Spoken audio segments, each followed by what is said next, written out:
খুব ভালো লাগলো আপনাদের সঙ্গে দেখা করে। প্রথম যখন আমরা দায়িত্ব গ্রহণ করি সরকারের, প্রায় সঙ্গে সঙ্গেই এই বন্যা শুরু হয়েছিল। ঠিক বুঝতে পারছিলাম না এই জায়গাতে কি বন্যা হবে, কারণ এটা স্বাভাবিক বন্যা ছিল না। অন্যান্য বছরে যেসব জায়গায় বন্যা হয়, এটা সম্পূর্ণ ভিন্ন জায়গার বন্যা। এটা কত গভীরভাবে মানুষকে ক্ষতিগ্রস্ত করবে সেটারও কোনো ধারণা ছিল না। প্রথম আন্দাজ করা হচ্ছিল যে তাড়াতাড়ি চলে যাবে। যতই দিন যাচ্ছিল এটা কঠিন হয়ে যাচ্ছিল, বন্যার প্রকোপ বেড়ে যাচ্ছিল।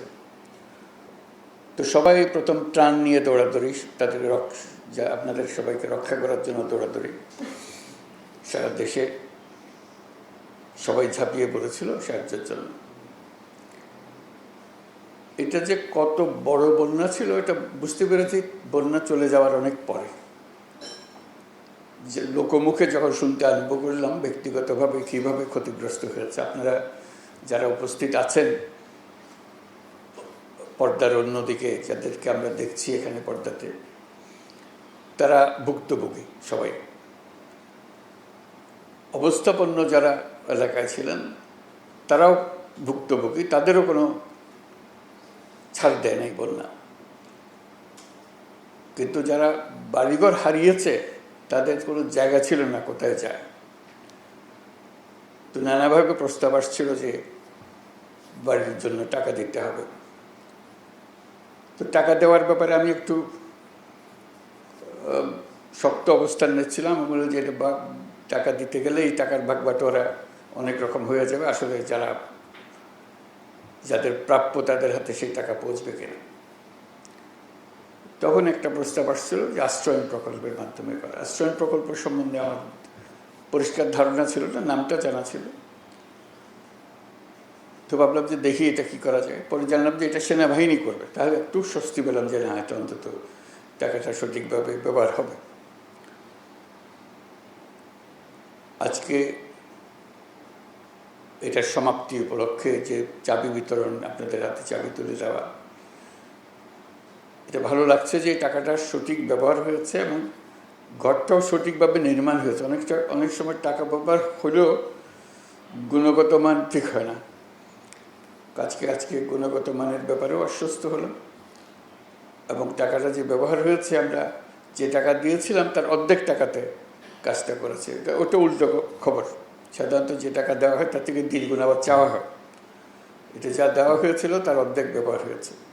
এই অর্ধেক টাকাতেই 300 ঘর তৈরি হয়েছে। এটাও একটা আনন্দের খবর। আমরা সেনাবাহিনীর যারা কাজে নিয়োজিত ছিলেন, এটা স্বাভাবিক পরিস্থিতিতে গৃহ নির্মাণ ছিল না, অস্বাভাবিক পরিস্থিতিতে গৃহ নির্মাণ ছিল। এটা বিশেষ আলোচনার বিষয় যে এর মধ্যেও গুণগত মান ঠিক রাখা, জিনিসপত্র হাজির করা। ঘর নির্মাণ করতে হলে তো অনেক জিনিসের সমাবেশ করতে হয়। এটাও কঠিন ছিল। রাস্তাঘাট বন্ধ ছিল, চলতে পারছে না, ব্রিজ ভেঙে গেছে, রাস্তাঘাট ভেঙে গেছে, এর মধ্যেই কাজটা করতে হয়েছে। আজকে যে ছবিগুলো দেখলাম তাতেও ভালো লাগলো যে এটা সুন্দর বাড়ি হয়েছে। তা আমরা সবার পক্ষ থেকে সেনাবাহিনীকে অশেষ ধন্যবাদ জানাচ্ছি। এই বিপদের দিনে তারা আমাদেরকে আশ্বস্ত করতে পেরেছে এবং আজকে পেছনে ফিরে তাকানোর সময় আমরা বুঝতে পেরেছি যে এটা চমৎকার কাজ হয়েছে। ভবিষ্যতে এরকম দুর্যোগের সময় তাদেরকে আমরা কাছে পাবো, আমাদের ভরসার স্থল হবে, যে আমরা জানবো যে সেনাবাহিনী এই কঠিন কাজ, এই কঠিন পরিস্থিতিতে সঠিকভাবে আমাদেরকে করে দিতে পারবে। এবং যারা এই কাজে সরাসরিভাবে নিযুক্ত ছিলেন, ও স্থানে কাজ করেছেন, তারা হয়তো আজকে উপস্থিত নাই, তাদেরকে আমরা সবার পক্ষ থেকে ধন্যবাদ জানাচ্ছি। যে যেখানে আছেন আমরা অশেষ কৃতজ্ঞ। এই দুর্যোগের দিনে আপনারা সামনে এগিয়ে এসেছিলেন এবং সুন্দরভাবে এই বাড়ি নির্মাণ করে দিয়েছেন। তো কাজে এটা একটা ছোট্ট প্রকল্প, 300টি ঘর নির্মাণ, কিন্তু এর মাধ্যমে আমরা আমাদের যে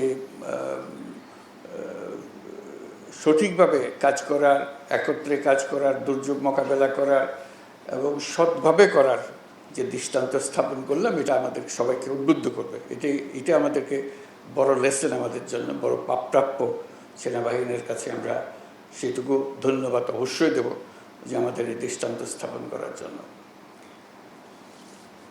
ফেনী, কুমিল্লা, নোয়াখালী, চট্টগ্রামের বন্যা দুর্গত পরিবারসমূহের পাশে দাঁড়াতে পেরে আমরা সত্যি আনন্দিত।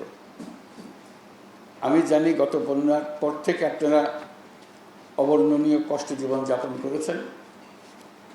দেশের সরকার হিসেবে এই দুঃসময়ে আমাদের পাশে থাকা, আপনাদের পাশে থাকা আমাদের নৈতিক দায়িত্ব, মানবিক দায়িত্ব ছিল।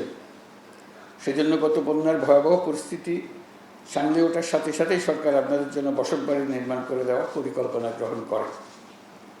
এই পরিকল্পনা বাস্তবায়নের জন্য প্রধান উপদেষ্টার কার্যালয়, মুখ্য সচিব, বাংলাদেশ সেনাবাহিনী ও স্থানীয় প্রশাসন নিরলসভাবে পরিশ্রম করেছে। এই জন্য আমি তাদের সবাইকে আন্তরিক ধন্যবাদ জানাচ্ছি। এর মাধ্যমে যারা বাড়ি পেয়েছেন, আজকে যাদেরকে দেখলাম, যারা চাবি গ্রহণ করেছেন বাড়ির, তাদের সবাইকে অভিনন্দন জানাচ্ছি যে আপনাদের এই দুর্দিনে আপনাদের পাশে থাকতে পেরে আমরাও স্বস্তি বোধ করছি যে আমরা আমাদের দায়িত্ব পালন করতে পেরেছি। এই বাড়িটি আপনার একটি অবলম্বন, মাথা গোঁজার একটা জায়গা। এখানে আপনারা পরিবার পরিজন, সন্তান সন্ততি নিয়ে বসবাস করবেন।